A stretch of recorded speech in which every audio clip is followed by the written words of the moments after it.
তো ভেক্টর ও স্কেলার রাশি এটা আমরা আগেও পড়ে এসেছি। ভেক্টর কি, যে কোনো ভৌত রাশির মান ও দিক থাকলে তাকে ভেক্টর রাশি বলি।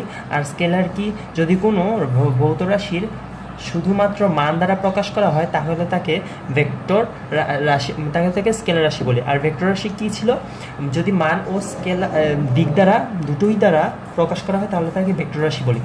তো এই ভেক্টর রাশির কিছু উদাহরণ আমরা জানতাম যেগুলো আমাদের এমসিকিউতে প্রচুর পরিমাণ আসতো, আর আমরা মেইনলি এক্সামের আগে ওগুলো পড়ে যাই, কিন্তু পরীক্ষার হলে গিয়ে অনেক সময় মনে করতে পারি না। তো এটা মনে রাখার একটা উপায় তোমাদের নিজেই বের করে নিতে হবে। তো আমি এই ভিডিওতে একটি উপায় দেখাবো যেটা তোমরা অ্যাপ্লাই করতে পারো। দেখো এখানে আমি একটা ছন্দ লিখেছি, সেটা হচ্ছে ভবে ভবে সব প্রিয়তম। তো এটা কি হেল্প করবে, দেখো এখানে ভতে বোঝাচ্ছে ভরবেগ, আর পেতে বোঝাচ্ছে বেগ, আর শতে বোঝাচ্ছে স্মরণ, আর বলতে বোঝাচ্ছে বল, আর প্রিতে বোঝাচ্ছে পৃষ্ঠটান, যেটা তোমাদের এই ইন্টারনেট নতুন আসবে। আর ওতে হচ্ছে ওজন, ততে হচ্ছে তড়িৎ প্রাবল্য, আর মতে হচ্ছে মন্দন বা ত্বরণ, যেটাকে বুঝি। অর্থাৎ এগুলো কি, এগুলো হচ্ছে আমার ভেক্টর। তো এগুলো ব্যতীত যদি অন্য কোনো ভৌত রাশি পাও সেটা হচ্ছে স্কেলার। তো এটা তোমাদের এমসিকিউতে হেল্প করবে। তোমরা এগুলোর মধ্যে যদি পাও সরাসরি বসিয়ে দেবে ভেক্টর, আর এগুলো ব্যতীত যদি অন্য কোনো ভৌত রাশি পাও তাহলে সেটা স্কেলার বসিয়ে দিবে। তো ভেক্টর কিভাবে চিনবে, এটা জ্যামিতিক ভেক্টর কিভাবে চিনবে, ভেক্টর হচ্ছে যদি এটা একটা ভেক্টর হয় তাহলে এর উপর একটা তীর চিহ্ন দিলে সেটা হবে ভেক্টর। আর এর মানটা কিভাবে প্রকাশ করবে এটা তোমাদের জানা উচিত, সেটা হচ্ছে মান দুটো মডুলাস দিয়ে দিলে সেটা হবে ভেক্টরের মান। তো আমি একটু ডিটেলস বলি। ভেক্টর প্রকাশের পদ্ধতি হচ্ছে দুটা, একটা হচ্ছে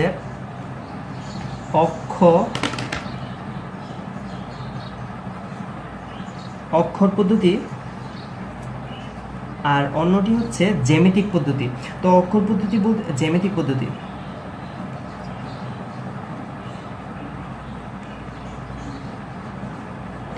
তো যে অক্ষর পদ্ধতি বলতে কি বোঝায়, যদি ধরো বল তো এক প্রকার ভেক্টর রাশি, বল এখানে তো এক প্রকার ভেক্টর রাশি এফ দ্বারা প্রকাশ করি, তাহলে আমরা এফকে অক্ষর পদ্ধতিতে কীভাবে প্রকাশ করব।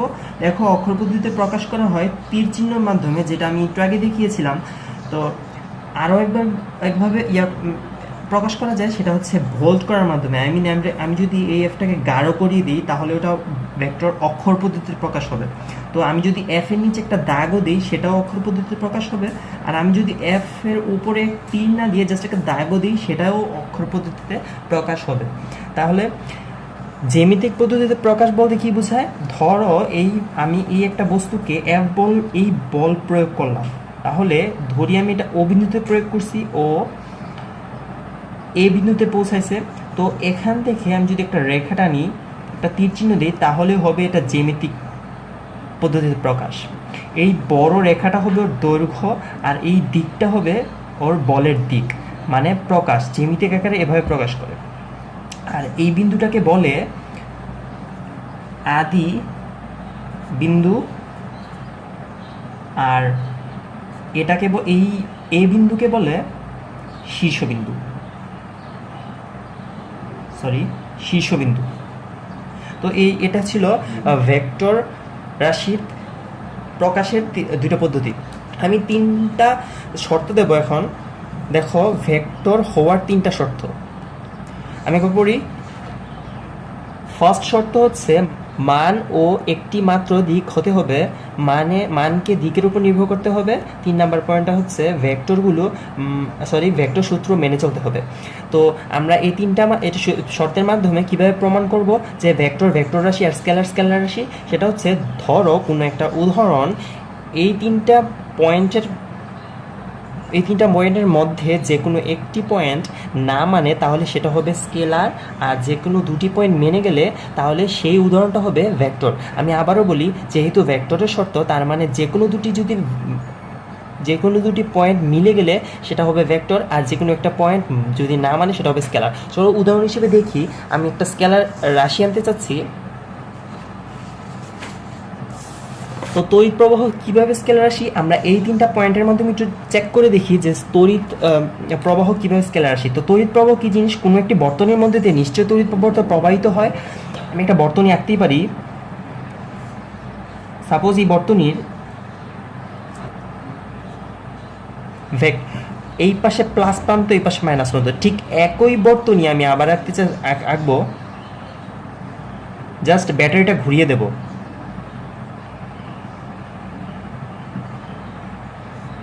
প্লাস প্রান্তটা এই পাশে দিতে যাচ্ছি। এখন যদি আমি ব্যাটারি সংযোগ দিই, মানে তড়িৎ প্রবাহ সৃষ্টি করি, তাহলে ধরি আমি এর মধ্যে দিয়ে 10 অ্যাম্পিয়ার তড়িৎ প্রবাহ প্রবাহিত করলাম। তো কথা হচ্ছে এ কিন্তু এদিক বরাবর যাবে, ঠিকই দিব, ওর দিক এখানে একটাই। কিন্তু দেখো কথা হচ্ছে আমি ফার্স্ট সাথে তুলনা করি, বলছি কি কোনো একটি উদাহরণ যদি মান ও একটি মাত্র দিক থাকে, তো দেখো মান আছে 10 অ্যাম্পিয়ার আর দিক কটা এটা চেক করি। দেখো দিক একটা দেখাচ্ছে, কিন্তু একই বর্তনীতে আমরা যদি ব্যাটারি উল্টিয়ে দিই তাহলে দেখো দিক কিন্তু এই বরাবর হচ্ছে। তো একই ক্ষেত্রে কিন্তু দিক দুটা দাঁড়াচ্ছে। ফার্স্টের ক্ষেত্রে যদি ব্যাটারি এভাবে রেখে আমার দিক একটা দাঁড়াচ্ছে কিন্তু মান সেম।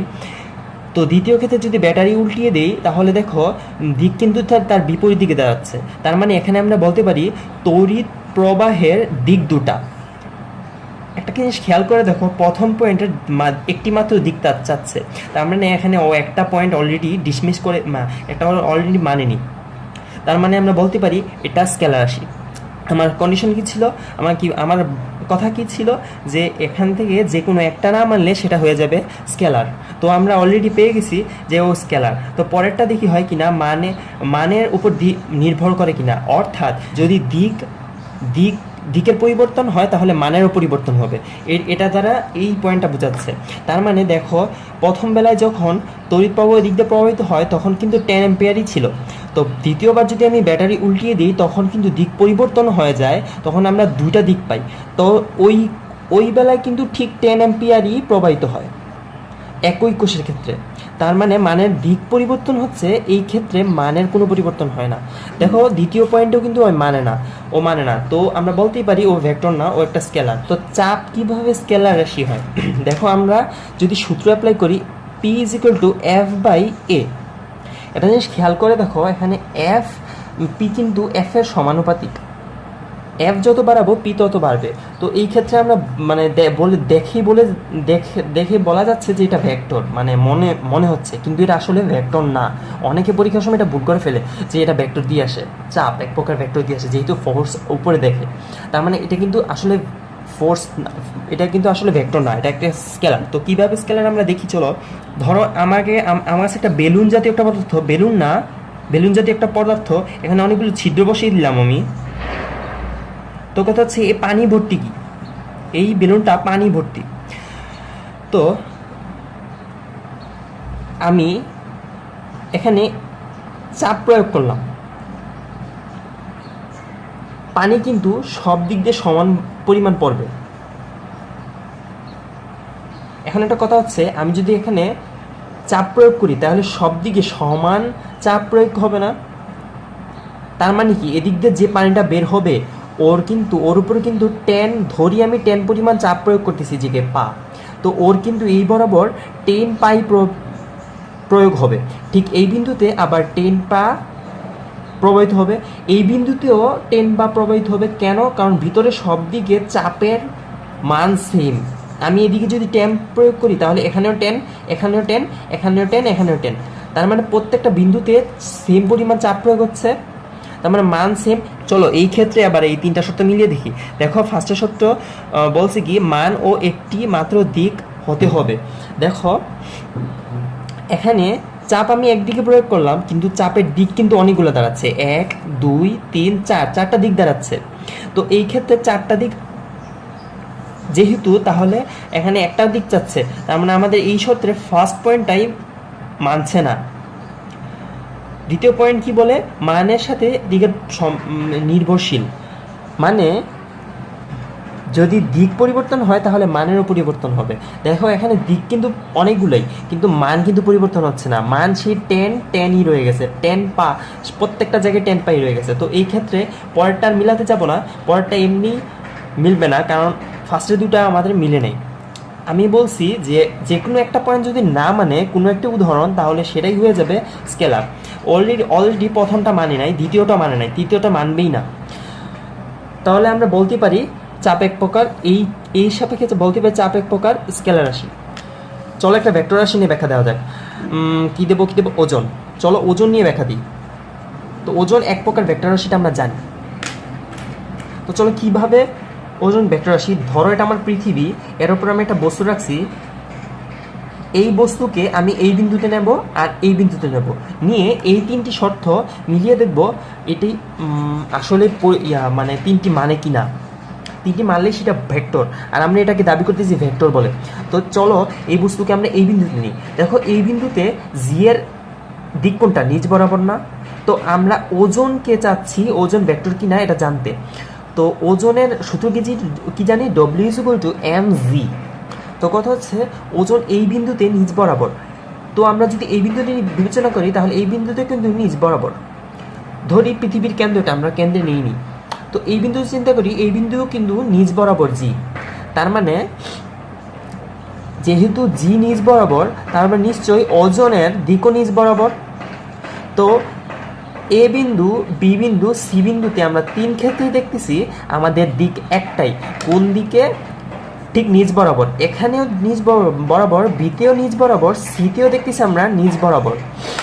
তো আমি যদি বলি, দেখো এখানে আমরা কিন্তু প্রথম কন্ডিশনটা মেনে চলতেছে আমাদের এই ওজনটা।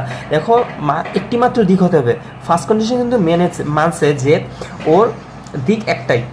তো দ্বিতীয়ত কি, মান দিকের উপর নির্ভর করতে হবে।